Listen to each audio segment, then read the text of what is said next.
당장 겨울로 접어들고 있습니다. 여러분, 쌀쌀해진 날씨 속에서 건강 조심하십시오. 그리고 이 추워진 날씨 가운데 더 이제 마음이 얼어붙는 우리의 이웃들이 많이 있습니다. 또 생각나실 때마다 그들을 위해서 또 많이 기도해 주시기를 바랍니다. 그리고 우리 교회 또 환우들과 또 우리 교회 많은 성도님들 위해서 같이 또 기도하고 또 함께 예배 공동체를 이루어가는 우리 모두가 되기를 소망합니다. 여러분, 어제 축구 보셨습니까? 대한민국과 이제 브라질 간의 축구 평가전이 있었습니다. 브라질은 이제 여러분들 모두 아시는 것처럼 세계 최강의 축구 강국 아니겠습니까? 현재 피파 랭킹 3위에 빛나는 그 브라질인데 우리나라가 그 브라질과 한판 붙었습니다. 그런데 결과는 여러분들 아시겠지만 아쉽게도 우리 대한민국이 0대3으로 이제 패하게 되었습니다. 그런데 우리가 패한 경기이긴 하지만 그렇게 속상하거나 그렇게 아쉽지는 않았습니다. 왜냐하면 세계 최강 브라질을 상대로 경기를 보신 분들은 아시겠지만 그렇게 위축된 플레이를 하지 않았습니다. 중원 싸움에서 이제 밀리지 않았고 또 이제 손흥민 선수를 필두로 한 우리 공격수들은 어떻게든 브라질 골대를 한번 열어보려고 열심히 두드렸고 또 우리 수비수들은 세계 최강의 브라질 공격수들을 상대로 열심히 수비하고 막아냈습니다. 그럼에도 불구하고 이제 아쉽게 0대3으로 패하긴 했습니다만 근데 여러분, 평가전의 의미가 무엇입니까? 당장의 눈앞의 승리보다는 우리 대표팀의 부족한 점, 보완해야 될 점들을 이제 살펴보고 보완할 것은 보완하고 버려야 될 것은 버려야 될 것을 이제 파악하는 그러한 것이 이제 평가전의 이제 성격 아니겠습니까? 그래서 축구 팬의 한 사람으로서 그리고 대한민국 국민의 한 사람으로서 어제 우리 대표팀이 비록 패하긴 했지만 정말 잘 싸웠다고 이제 박수를 쳐주고 싶은 그런 경기였습니다. 정말 대한민국은 강팀을 만나면 왠지 위축돼서 이제 자기만의 플레이를 하지는 못하는 경우가 이제 많이 있었는데 어제는 이제 당당하게 이제 브라질 선수들과 이제 맞선 경기를 보여주었습니다. 자, 평가전의 의미는 아까도 말씀드렸지만 우리 대표팀의 부족한 것들을 보완하고 이제 버려야 될 것은 과감히 버려야 하는 그 상태를 진단하기 위해서 하는 것입니다.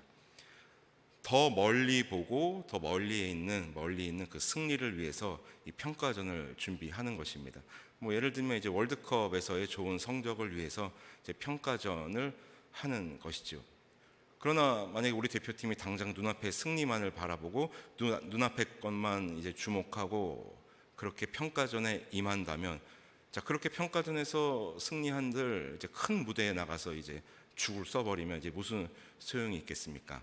그래서 평가전은 이제 멀리 바라보고 하는 것이 바로 이 평가전인 것입니다. 그렇게 해서 멀리 봄으로 인해서 우리 대표팀뿐만 아니라 대한민국 축구의 어떤 시스템을 재개편하고 또 수정해야 될 것들을 점검하는 그러한 성격의 경기가 이제 어제 평가전 같은 그런 경기였습니다. 가까이 있는 것을 주목하고 멀리 있는 것을 놓치는 것이 아니라 멀리 바라보고 그것을 향해서 차근차근 앞으로 나아가는 것. 당장은 눈에 보이진 않지만 앞으로에 있을 것을 준비하며 나아가는 것. 자, 그러한 자세가 어디 축구 선수나 축구 협회에만 필요한 것이 아니겠죠. 우리 모두에게 필요한 삶의 자세일 것입니다. 운전하는 분들은 아시겠지만, 자, 운전대를 잡으면 이렇게 멀리 보라고 합니다. 멀리 보면서 이제 한눈에 앞에 상황이 다 들어올 수 있도록 멀리 보라고 하죠. 그래야 사고가 나지 않고 안전 운행을 할 수 있습니다. 그러나 긴장된다고 내 차만 소중하다고 앞에만 보고 이렇게 시선을 가까이 하면은 어떻게 됩니까? 타인의 생명과 재산에 피해를 입힐 수가 있습니다. 자, 멀리 바라보고 당장은 눈에 보이지 않지만 그것을 바라보고 나아가야 되는 것, 그것이 삶의 자세입니다. 그렇다면 특별히 우리 그리스도인들에게 있어서 그렇다면 우리는 무엇을 바라보고 무엇을 주목해야 하는지 우리 믿음의 선배인 이제 바울을 통해서 오늘 말씀을 통해서 한번 생각해 보고자 하는 것입니다. 우리의 선배인 사도 바울의 충고를 여러분들 잘 귀담아 들으시고 우리 삶에 적용시키는 그러한 밤이 되기를 소망합니다. 바울은 자신의 삶에 대한 자부심과 자긍심이 굉장히 컸던 사람입니다. 예수 그리스도를 만나기 전의 삶의 그 자부심이 아니라 예수 그리스도를 만난 후에 자신의 삶에 대한 자부심과 자긍심이 굉장히 컸습니다. 인간의 눈, 사람의 눈, 세상의 기준으로 봤을 때 예수 그리스도를 만나기 전의 삶이 더 자부심 넘치는 삶이었을지도 모릅니다. 굉장히 이제 높은 수준의 그런 지식인이었고 또 좋은 배경을 지닌 유대인 청년 아니었습니까? 그러나 예수 그리스도와의 드라마틱한 만남을 통해서 바울은 그야말로 고난의 한 복판에 놓이게 되었습니다. 매일의 삶이 장담할 수 없는 삶과 죽음을 항상 오가는 그런 복음 전파자의 삶을 살았지만 그는 새 언약의 일꾼으로서 늘 자신의 삶에 대한 그리고 자신의 일에 대한 자부심과 자긍심이 굉장히 많았습니다. 엄밀히 말하면 가진 것 하나 없는 빈털터리인 복음 전도자 떠돌이일 뿐인데 바울은 자신의 삶에 대한 그리고 복음 전파자로서의 어떤 자부심, 자긍심이 굉장히 넘쳐 흘렀습니다. 그것이 우리가 바울이 기록한 이 편지들, 성경을 읽다 보면 참 여러 곳에서 많이 이제 나타나게 되는데 특별히 우리가 지금 읽고 있는 고린도 후서에서 참 그것이 많이 나타나고는 합니다. 그리고 우리가 읽은 오늘 이 본문 말씀도 그런 가운데 하나입니다. 내가 새 언약의 일꾼으로서 그리스도를 아는 그 하나님의 빛을 비추임 받은 자로서 나는 굉장히 자부심을 가지고 그렇게 살고 있다고 하는 것입니다. 그러면서 오늘 우리가 읽은 16절을 이렇게 시작하고 있습니다. 자, 그러므로 우리가 낙심하지 아니하노니. 그러므로라는 말을 썼습니다. 그러므로라는 이 접속사는 앞의 문장을 받는 그러한 접속사 아니겠습니까? 앞의 문장에 대한 어떤 결론 부분을 낼 때 이제 그러므로라는 말을 사용합니다. 접속사를 사용합니다. 자, 그렇다면 이 15절에서 사도 바울이 이야기했던 것이 무엇인지 우리가 한번 살펴볼 필요가 있습니다. 15절 하반절을 여러분 한번 보십시오. 바울이 15절을 이제 마무리 지으면서 이렇게 마무리 짓습니다. 하나님께 영광을 돌리게 하려 함이라. 하나님께 영광을 돌리게 하려 함이라. 그러므로, 자, 하나님께 영광을 돌리는 삶은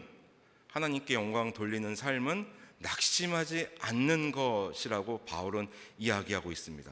낙심하지 않는 삶이, 낙심하지 않는 것이 하나님께 영광 돌리는 삶이라고 바울은 이야기하고 있습니다. 자, 그것이 얼마나 중요한지 바울은 이 고린도후서 4장에서만 3번에 걸쳐 낙심하지 않는다고 이야기를 하고 있습니다. 자, 1절에서도 이야기하고 있습니다. 그러므로 우리가 이 직분을 받아 긍휼하심을 입은 대로 낙심하지 아니하고, 그리고 8절에서 또 이야기합니다. 우리가 사방으로 우겨쌈을 당하여도 쌓이지 아니하며 답답한 일을 당하여도 낙심하지 아니하며, 자, 그리고 오늘 우리가 읽은 16절, 그러므로 우리가 낙심하지 아니하노니. 낙심하지 않는다는 것이, 낙심하지 않는 삶이 하나님께 영광 돌리는 삶이라고 바울은 굳게 믿고 있었습니다. 왜냐하면 낙심하지 않는 것, 그것이 바로 살아계신 하나님을 인정하고 살아계신 전능하신 하나님을 믿는다는 것임을 바울은 알고 있었기 때문입니다. 여러분 한번 생각해 보십시오.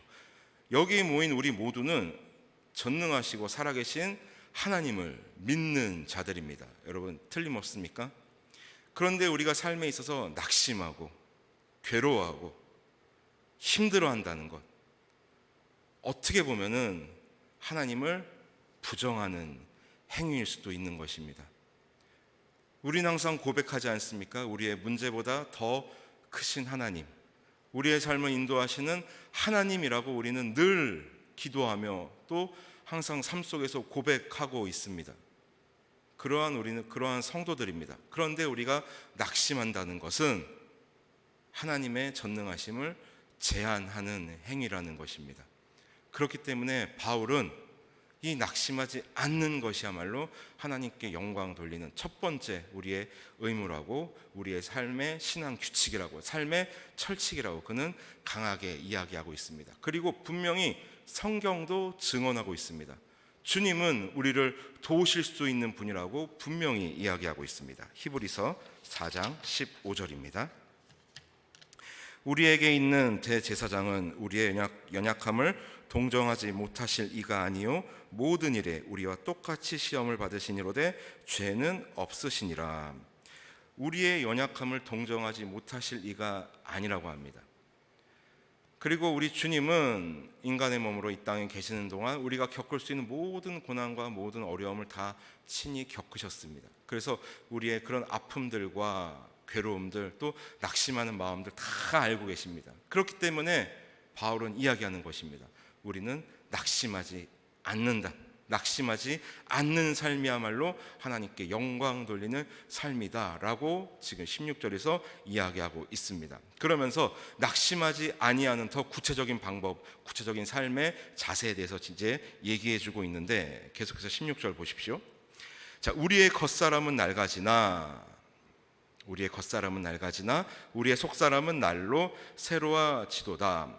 우리가 낙심하지 않는 삶의 방법, 우리의 삶의 어떤 규칙은 우리의 겉사람은 낡아지나 속사람은 날로 새로워지면은 우리는 낙심하지 않는다라고 얘기하는데, 여기서 말하는 겉사람은 여러분들 모두가 생각하시는 것처럼 우리의 육신, 우리의 겉모습, 우리의 몸을 이야기합니다. 바울이 7절에서 얘기했던 질그릇이 여기에 포함이 되고요. 또한 11절에서 말하고 있는 우리의 죽을 육체가 여기에 포함됩니다. 즉 우리의 겉모습, 육체에 대해서 말하고 있는 것입니다. 여러분, 우리의 육신의 그 노쇠되고 또 이제 나이 들어가는 것을 우리는 막을 재간이 없습니다. 그 옛날 누구는 이렇게 나이 들고 죽는 것이 싫어서 이제 불로장생초를 구하기 위해서 그렇게 애썼다고 하지만 그 사람이 불로장생초를 먹고 지금까지 살아 있지는 않습니다. 한번 태어나고 이제 죽는 것은 모두에게 적용되는 것이고, 그것을 우리는 막을 재간이 없고 막을 수 있는 능력이 우리에게는 없습니다. 여러분들도 한번 지난 여러분들의 세월을 한번 회상해 보십시오. 20대의 어떤 젊었던 시절이 여러분들에게도 분명히 있으셨지 않습니까? 바로 엊그제 같이 기억이 나지 않으십니까? 저 역시도 이제 20살 되던 해를 잊을 수가 없습니다. 벌써 21년 전 일이지만 지금도 머릿속에 또렷이 기억되고, 이제 20살이 됐을 때 어떤 그 감정, 그때 저의 모습이 지금도 이제 눈에 선하고 기억됩니다. 그러나 이제 저도 이제 어느덧 세월이 흘러서 이렇게 나이를 먹게 되고, 이렇게 저는 이제 더 앞으로 나이를 먹게 될 텐데, 여러분들의 지나간 세월이 많이 아쉬우십니까? 좀 아깝게 생각이 되십니까? 저도 그렇게 생각이 되는데 여러분들이라고 왜 안 그러시겠습니까? 그러나 바울은 인정하는 것입니다. 우리의 겉사람은 낡아질 수밖에 없다. 노쇠화 될 수밖에 없다. 자, 여기서 낡아진다는 표현은 오염되다, 파괴되다, 못쓰게 되다라는 그러한 의미라고 합니다. 바울은 그것을 인정하는 것입니다. 나의 몸은 이제 녹슬 것이고 언젠가는 죽게 될 것이라는 것을 바울은 인정했습니다. 자신의 겉사람을 바라보지 않고 바울은 속사람에 지금 관심을 두고 있습니다. 우리는 이 속사람 하면은 우리의 영혼을 이제 생각합니다. 그런데 영혼이라고만 하기에는 조금 부족한 점이 있습니다. 우리의 속사람은 우리가 예수 그리스도와 연합된 이후, 예수 그리스도를 만난 이후에 우리의 모든 전인격적인 모습이 속사람입니다. 우리의 생각, 우리의 지식, 우리의 모든 행동, 지정의가 그리스도와 연합한 후에 변화된 모든 모습이 속사람에 속하게 되는 것입니다. 영혼도 당연히 포함되겠죠. 그래서 이 속사람이 새로워져야지만 우리의 이 후패되는 겉사람에게 속지 않고 날마다 새롭게 낙심하지 아니하고 하나님께 영광을 돌릴 수 있다라는 것입니다. 여러분들 하루하루가 한 해 한 해가 다르지 않습니까? 저도 한 해 한 해가 지나가면 저의 몸이 달라지는 것을 느낍니다. 그래서 우리가 우리 몸에만 관심을 두고 우리 몸만 바라보면은 낙심할 수밖에 없죠. 또 늙어가는구나, 또 이렇게 내 몸이 고장났구나, 낙심할 수밖에 없습니다. 그러나 우리 속사람을 바라보면, 예수 그리스도와 연합한 나의 모습을 바라보고 예수 그리스도를 만난 후에 나의 삶을 바라보면, 나의 전인격적인 모습을 바라보면은 낙심할 일이 없습니다. 왜냐하면 아침마다 새로운 하나님의 말씀으로 인해서 우리는 늘 새로운 삶을 살 수 있기 때문입니다. 어제보다 더 새로운 삶을 살 수 있고 한 해 한 해가 지날수록 더 우리는 그리스도 안에서 그리스도와의 코이노니아를 통하여 더욱더 발전된 신앙인의 모습을 살아갈 수 있게 되는 것입니다. 그렇기 때문에 바울은 낙심하지 않는다고 합니다.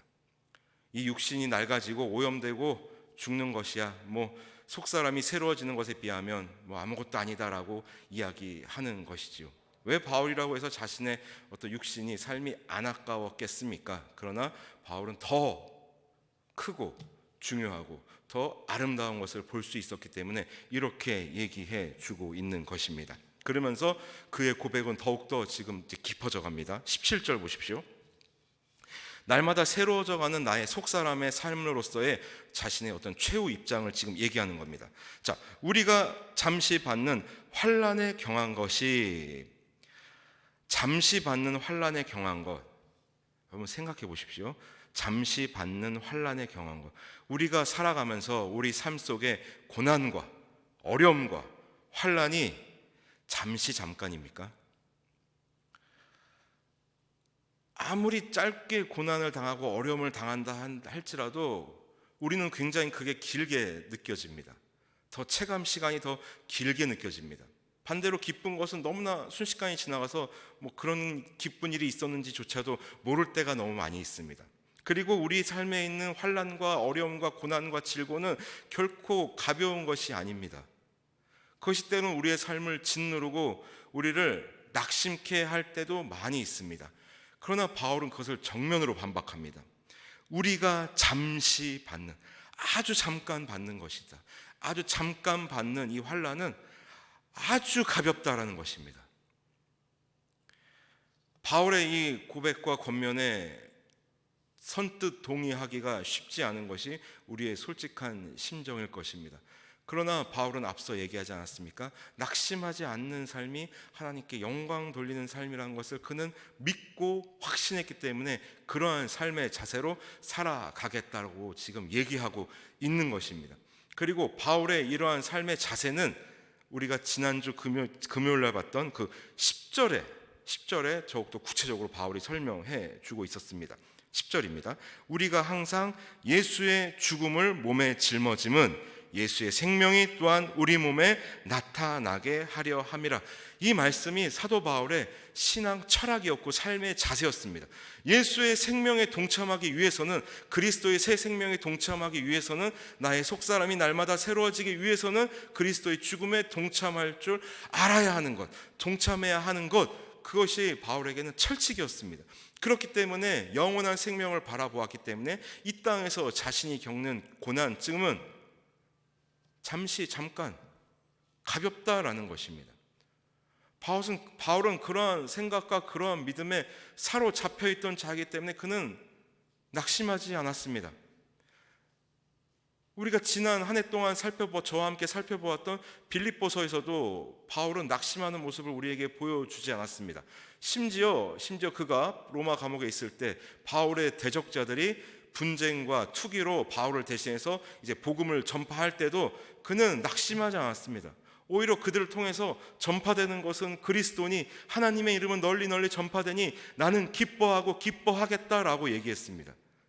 그에게 있어서 낙심이라고는 찾아볼 수가 없습니다. 왜냐하면 바울은 철석같이 믿고 있었기 때문입니다. 낙심하는 것은 전능하신 하나님을, 살아계신 하나님을 정면으로 부정하는 행위임을 바울은 알고 있었기 때문에 이렇게 얘기하고 있는 것입니다. 자, 그러면서 이야기를 계속해서 이어갑니다. 환난에 경한 것이 지극히 크고 영원한 영광에 중한 것을 우리에게 이루게 함이니. 자, 잠깐의 환난이 우리를 영원한 영광에 중한 것으로 이르게 한다는 것입니다. 즉 죽음이 있어야 생명이 있다라는 것입니다. 우리의 고난과 우리의 힘듦과 우리의 질고는 우리의 그리스도 신앙의 삶의 여정에 있어서 아무것도 아니다라고 얘기하고 있습니다. 선뜻 어렵지만, 동의하기가 어렵지만, 그러나 이것이 분명한 사실이고 진리인 것입니다.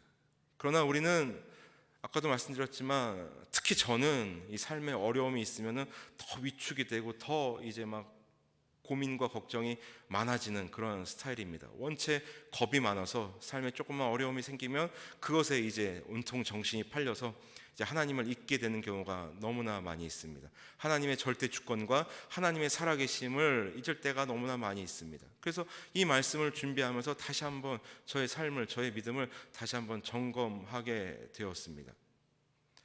살아계신 하나님의 인도하심과 전능하신 하나님의 그 엄존하심을 내가 확신하고 믿는다면 과연 내 삶에서 낙심할 일이 있겠는가? 그리고 내가 받는 이 삶에서의 어려움은, 내가 겪는 이 어려움은 영원한 것이겠는가? 그렇게 생각을 해보게 됩니다. 그러면서 바울은 이제 18절에서 이제 우리에게 선포합니다. 내가 이렇게 살아갈 수 있는 것은, 자, 우리가 주목하는 것은 보이는 것이 아니요. 우리가 주목하는 것은 보이는 것이 아니요. 우리가 주목하는 것, 우리의 시선이 간다는 것, 우리의 시선이 간다는 것은 그것에 우리의 마음을 빼앗겼다라는 것과 이제 같은 말이죠. 여러분들의 자녀들의 삶을 주목하고 계십니까? 여러분들의 자녀들의 삶을 지금 집중해서 보고 계십니까? 그러면 자녀들에게 완전히 마음을 홀라당 빼앗긴 것입니다. 뭐 그것이 나쁘다고는 할 수는 없습니다. 저도 애비로서 왜 자식에게 마음이 안 가겠습니까? 그 마음을 왜 모르겠습니까?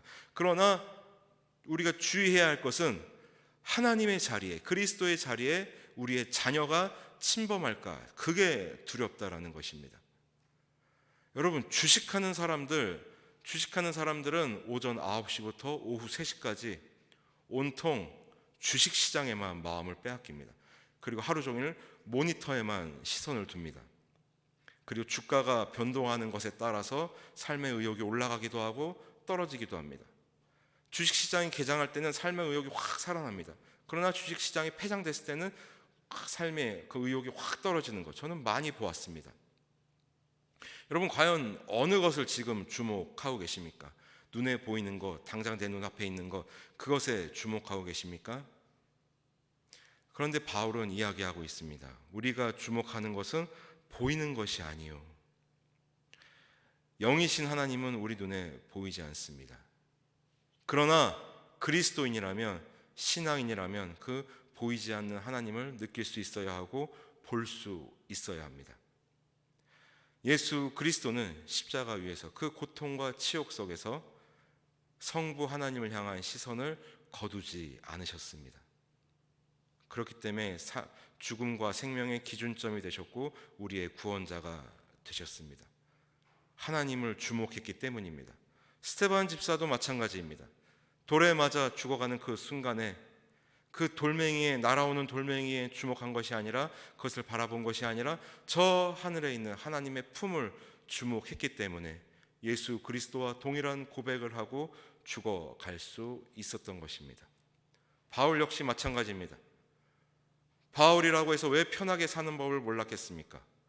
바울은 얼마든지 인맥을 동원하면 로마 황실에서의 삶도 살아갈 수 있었던 그런 자였습니다. 바울에게 있어서 또 하나의 중요한 재산은 로마 시민권이었습니다. 그러나 바울은 눈에 보이는 것에 주목하지 않고 눈에 보이지 않는 하나님 나라를 주목할 수 있었고 그러한 삶을 살아갔습니다. 그러면서 이야기를 이어갑니다. 보이는 것은 잠깐이요 보이지 않는 것은 영원함이라. 여러분들의 삶, 우리의 삶이 되게 길게 느껴지고 되게 영원히 지속될 것 같고 또 우리의 삶의 모든 것들이 계속해서 우리 앞에 펼쳐질 것만 같지만 특별히 여러분들은 저보다 더 잘 아실 것 아닙니까? 잠깐이라는 것을.